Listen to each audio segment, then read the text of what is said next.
Ô Flávio Prado, o número que eu comecei o programa aqui, ele é impressionante. E aí não me interessa, eu fui o primeiro a dizer, quando começaram a comparar o Tite com o Jorge Jesus, eu achei exagerado. O Flamengo do Tite com o Flamengo do Jorge Jesus. Por quê?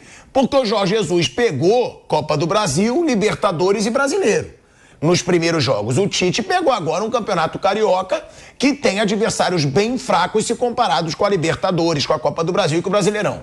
Agora, esse número, ele é impressionante em qualquer situação. O Flamengo do Tite está a 10 jogos sem sofrer gols. E aí, pra quem gosta de desmerecer, claro, sempre vai ter. Ah, mas no Carioquinha é mole. Tá bom, mas ele pegou Fluminense, ele pegou o Vasco, ele pegou o Botafogo. Eu costumo dizer do Vasco e do Botafogo, que eu falei agora recentemente. A gente pegou os 5 clubes que mais gastaram com contratações no Brasil. O Botafogo é o segundo, só tá atrás do Flamengo. O Vasco é o quarto, ou é o terceiro? Não, é o quarto, o terceiro é o Corinthians. O Vasco é o quarto em gastos com contratações. E esse Flamengo do Tite, Flávio, tá 10 jogos sem sofrer gols. Lembrando, como disse o Mauro, a várzea que era a defesa do Flamengo no ano passado. Gente, eram gols ridículos, eram jogos ridículos, era zagueiro que não pulava em bola aérea, era jogador acomodado que não marcava lá na frente, era um Flamengo ridículo quando queria, como eu falava na época, sem vergonha na cara. E hoje a gente vê um Flamengo como esse. É claro, acho cedo pro torcedor dizer, vamos ganhar tudo, que tem muito já falando isso, mas o torcedor pode.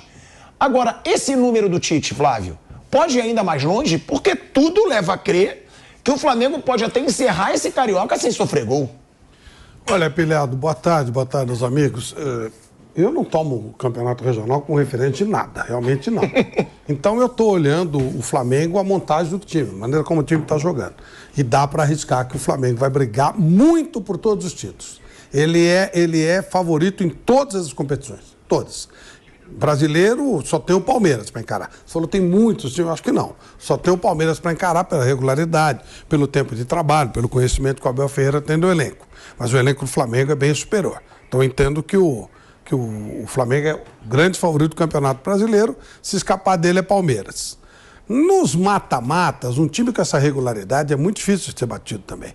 Eu não consigo imaginar o Flamengo jogando com outra equipe que não seja o Palmeiras e encontrando dificuldade em 2 jogos. Atlético Mineiro, vai se montar esse quarteto aí. Mas eu sempre falo do Atlético porque eu acho que é um quarteto que, se jogar bem junto, vai jogar muito. Sim, mas não vai ter o mesmo equilíbrio de meio campo e defesa. Porque vai ter esse quarteto lá na frente, que é um quarteto que se expõe um pouco mais. Em 2 jogos eu acho muito complicado. Se um jogo só, pode acontecer. Em 2 eu acho difícil. Então acho que o Flamengo está montando um baita time. Onde ele vai chegar, eu não sei, essa comparação com o Jorge Jesus é bobagem, que é muito cedo, né? É outro tipo de jogo também. O time do Jorge Jesus é um time espetacular, bom de se ver jogar. Talvez o time do Tite não seja tão espetacular como aquele, mas vai brigar muito, muito. Acho que o Flamengo é favorito a praticamente tudo que ele for disputar. Não, a tudo que ele for disputar ele é favorito. Vai ganhar tudo ou não, às vezes depende de uma contingência. Mas para mim, pelo que eu vi aí, e sem tomar por base Sampaio Corrêa, nada disso. É o trabalho que está sendo feito mesmo. Ontem achei que o Diniz errou quando colocou 2 jogadores lentos no meio. Aí quando entra o Lima pela condição do Renato, o time até melhora um pouquinho, até equilibra um pouco. Mas não dá para comparar o elenco do Flamengo com o elenco do Fluminense também. Né? Aí, se o Flamengo acertar uma boa jornada, é tal história. O Flamengo só vai perder o torneio que ele der algum vacilo. Se ele não vacilar, e o Tite costuma concentrar bem o time, deixar o time bem focado, vai ser difícil bater o Flamengo esse ano. Vai perder muito pouco. Eu arrisco dizer que dificilmente o Flamengo perderá 10 jogos esse ano. Acho que não chega. Talvez, olha, falei 10, posso estar até exagerando. A gente vai perder muito pouco no ano inteiro. O Flamengo não perdeu. Não. O Flamengo não perdeu ainda no ano. É bom deixar isso claro. O Flamengo, empate que teve foi só com o time dos garotos, né, Mauro? Sim. O Tite só ganhou com o time principal. O Vasco. O Vasco e o nome amistoso também lá, né? O Vasco foi o primeiro jogo, né? Isso. Foi o primeiro jogo desse time principal, que aí o Flamengo empatou. Não o primeiro jogo, já tinha jogado contra o Dax e tudo mais. Foi o jogo quando voltou dos Estados Unidos, né? Isso, verdade. Quando volta dos Estados Unidos, e aí esse jogo contra o Vasco. Eles fizeram o jogo no Belém do Pará, a volta completa, depois o Vasco, no Rio. Foi o terceiro jogo, se não estou enganado, do time principal. Agora, sobre essa situação, Mauro, porque o Tite, ele deixou claro, quando ele chegou no Flamengo, ele falou, meu principal objetivo agora é corrigir a defesa. Porque um time com a qualidade técnica que tem esse Flamengo, se ele não sofrer gols, ele vai fazer um gol pelo menos. O Tite falou isso quando ele chega no Flamengo. E esse número embasa completamente que o trabalho dele está dando certo. Se o primeiro objetivo dele era corrigir a defesa, ele conseguiu. Ele corrigiu a defesa, que em determinados momentos era patética no ano passado. Eu vou lembrar até aqui que o Kaique, né, nosso produtor, o Kaique Lima, me passou. No ano passado, o Flamengo, ele chegou em determinado momento da temporada, lá pelo início do Campeonato Brasileiro, antes de engrenar um pouquinho com o Sampaoli, ele chegou a ter 80 gols sofridos em 76 jogos. Era o time da Série A que mais gols tinha sofrido na temporada. O Flamengo chegou a ser o time da Série A que mais gols tinha sofrido, com um elenco gigante, potente, como é esse que o Flamengo tem hoje. Agora, esse trabalho do Tite na defesa, Mauro, eu queria também que você falasse os principais nomes do Flamengo hoje. Porque o Cebolinha é um, que o Tite recuperou. Como a gente criticou o Cebolinha aqui, eu critiquei muito. Eu falava um jogador de mais de 70 milhões de reais, que foi o que ele custou ao Flamengo, que não estava jogando nada. Chega o Tite, e a gente já tinha falado, com o Tite ele foi destaque na seleção brasileira. Foi valorizado por causa daquela passagem com o Tite, e de novo está sendo. Na Copa América. Ele foi destaque na Copa América com o Tite, treinador da seleção brasileira. O Pulgar, que pra mim é um dos principais jogadores do Flamengo, já desde o ano passado, quando o time inteiro não tinha vergonha na cara, o Pulgar tinha, carregava sozinho aquele time sem vergonha. E tem também o De La Cruz. O Pedro, que agora começou a fazer gols, que já tá barrando o Gabigol, quem você apontaria aí como os principais destaques desse Tite? Quem cresceu com o Tite? Léo Pereira? O Pedro, aliás, ontem se transformou no maior artilheiro desse novo Maracanã, né? Com esse gol que ele marcou. Superou o Gabriel. 78 gols, né? Superou o Gabriel. Então, é marca importante dele. Eu acho que são vários jogadores, né? O Cebolinha, ano passado, ele vinha jogando bem até a chegada do Sampaoli. O Sampaoli encostou ele. Alguns jogadores que caíram muito com o Sampaoli. Cebolinha, que virou a última opção e jogava bem com o Vitor Pereira. Fez até gol no Fla-Flu do ano passado, né? Antes daquela vitória do Fluminense por 4-1. O Ayrton Lucas caiu muito também com o Sampaoli, que prendia muito o jogador ali na linha defensiva, ali, soltava o Wesley e ele ficava mais preso. Ele é um jogador que tem que ter oportunidade de chegar lá na frente.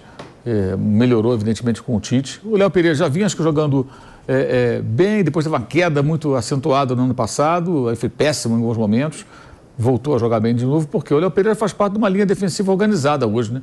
Então, naturalmente cresce. O Varela começou a jogar melhor, por quê? Porque é uma defesa organizada.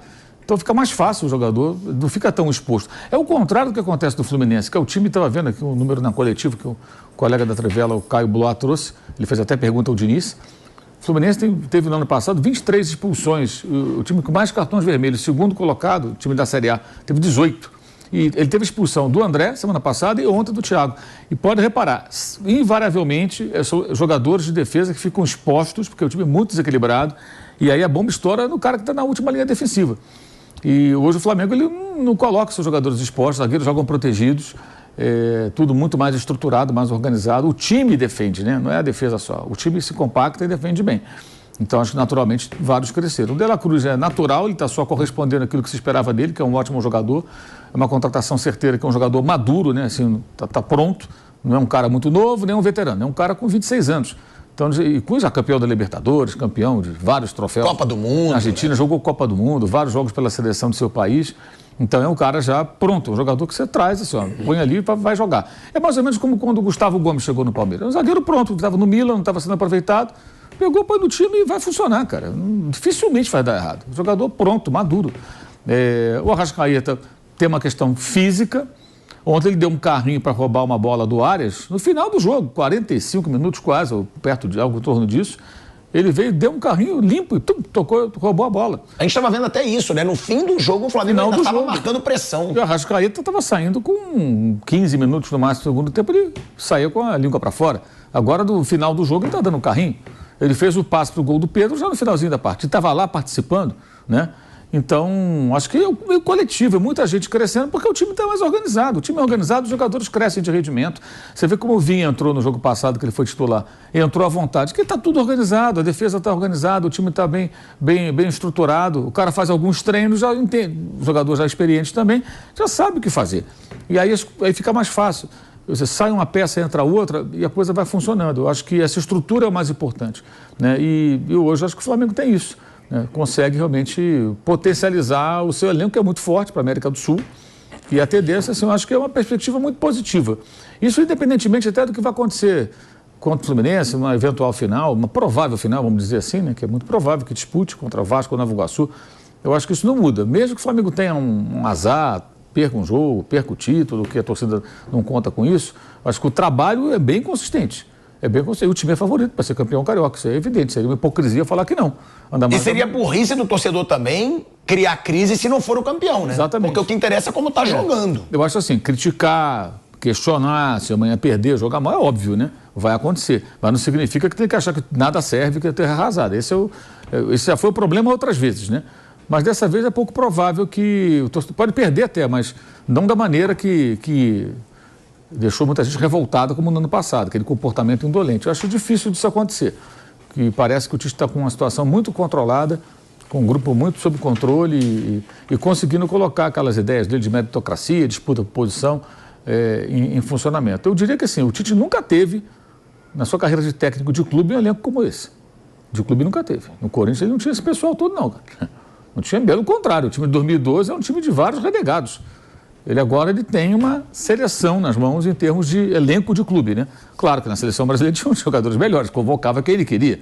Basta ter uma certidão de nascimento lá brasileira. Mas agora no clube, tenho certeza, ele nunca teve um elenco tão farto. Tem muito jogador bom. E detalhe, com a chance de ter mais. Porque chegar no meio do ano, como aconteceu em 2019. Em 2019 o Flamengo faz uma janela no meio do ano e aí chega o Jorge Jesus, ele recebe Rafinha, Felipe Luiz, Gerson, Pablo Mari, olha só, 4 titulares, os caras chegam ali. Então, havendo uma necessidade ou outra, não descarte a possibilidade de, para o segundo semestre, depois da Copa América em diante, ele ter mais jogadores bons, 1 ou 2 ou 3, de acordo com a necessidade, como se fala muito no lateral direito, o que eu acho também que é uma carência, a gente não pode achar porque o Varela fez um outro jogo, que é o bastante. Acho que não. Se puder trazer um outro jogador qualificado para a função, o Flamengo tem que buscar esse jogador sim, porque a temporada é bem pesada. Mas eu acho que é difícil assim, falar individualmente, porque acho que o coletivo está fazendo todo mundo crescer. E a parte física. Isso é muito importante. Isso aí está simbolizado no Arrascaeta. Ele não se arrasta mais. Agora ele joga. Até o final. Ontem nem fez uma partida brilhante, né? Mas achou aquele cruzamento. Mas quando deixa a criança ali sozinha, aí é um problema, amigo. Ele é um passe. O Flamengo cruzou muita bola ontem também. Alguns cruzamentos aleatórios, mas os 2 gols não foram de cruzamentos aleatórios, né? O cruzamento do Pulga foi buscando o Cebolinha com muita consciência, invertendo o lado. E o do Arrascaeta foi uma brincadeira, um esculacho, né? Ele põe na cabeça do Pedro, cobrindo a defesa, não dá para o Fábio sair. O Fábio salvou o Fluminense, né? Tem gente dizendo que ele falhou no gol do Cebolinha, acho até que talvez desse para defender, com um pouco de sorte. Ele toca na bola, mas é muito de perto, né? É muito a queima-roupa. Ele teria que ter tido um pouco de sorte, que a bola bate no corpo dele, meio que ricocheteia e vai para dentro do gol. Com um pouco de sorte, ele ia bater no corpo e ia para fora. Ele quase defende. Mas foi muito de perto. Para mim, a falha não é dele. A falha era o Thiago e o Guga, não. Era o Guga e atrás dele o Arias. O Guga erra o tempo de bola, o Cebolinha é da altura dele. A bola passa por cima, o Cebolinha cabeceia. Como antes, a bola passou por cima do Thiago, o Guga estava atrás e o Pedro cabeceou sozinho, mas deu um petelequinho de cabeça. A do Pedro, talvez, eu acho que ele poderia ter saído na bola. Sim. Foi muito perto do gol. Sim, pode ser. Né? Pode mas ser. Ele salvou o Fluminense. Pode ser, ele salvou, fez várias defesas difíceis, vários, e o Rossi não fez defesa nenhuma. O Rossi só apareceu dando um soco na bola para afastar um cruzamento no segundo tempo. E o Fluminense foi melhor ali, que eu discuto muito isso, melhor durante o quê? 5, 10 minutos? Porque pressionou um pouco, estava perdendo, tinha que pressionar, mas assim, pressiona e fica exposto. E é claro que o Tite sabia disso, o Flamengo sabia disso. A arma estava pronta. Ou o Fluminense tem a sorte de acertar logo, fazer um gol rápido para igualar o jogo, e ainda assim não seria o bastante, ele tem que procurar a vitória, né? Ou ia sofrer com um contra-ataque. E o Cebolinha ia para dentro ali naquela bola. Aí o Thiago faz a falta dura e expulsa ali, o jogo muda completamente. Então, mesmo quando o Fluminense melhora do jogo e tem até um certo domínio, ele está, assim, exposto demais.